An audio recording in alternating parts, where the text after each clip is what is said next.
Well, we have a really excellent slate this year of 6 candidates that we have in Delaware County. We have a county council, and we have no guaranteed minority representation by the minority party. So we have 5 at-large seats, 2 of which are up this year. Our candidates are Brian Zeidig and Kevin Madden. Brian is a businessman, a small business owner, who comes to us, like Kevin, out of the debacle of last November's election. We have who've never been involved in politics before, but think it's time for new ideas and a fresh start in politics with not the same old politicians running our county government. And we can get into a little bit more of that later. Kevin also is business, native of Delaware County. He spent quite a large time of his career in private equity and rehabilitating companies in the United States so they don't have to send their business overseas, working with trade unions and others to keep those companies in business.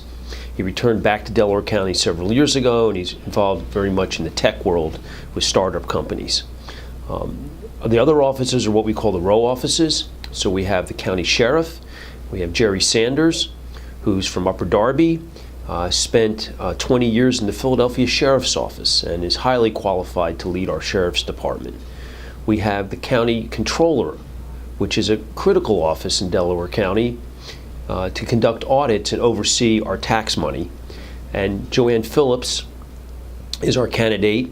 She is a real estate lawyer at the law firm of Ballard Spahr, has spent quite a bit of time in the Rendell administration overseeing all the statewide property efforts, and really knows and understands finance. We have the Register of Wills. Our candidate's Mary Walk from Swarthmore. She is an attorney, as you must be to be the Register of Wills, and has a general practice and is familiar with estates, trusts, and the whole functions of the Register of Wills office. We also have 1 seat on the Delaware County Court of Common Pleas. Our candidate's Kelly Eckel. She's one of my law partners at Duane Morris. She's been in practice for over 20 years, has wide experience, and she's been doing recently a number of arbitrations where she essentially acts as a judge and decides cases privately so people don't have to spend all the time and money going to court. So that rounds out our slate.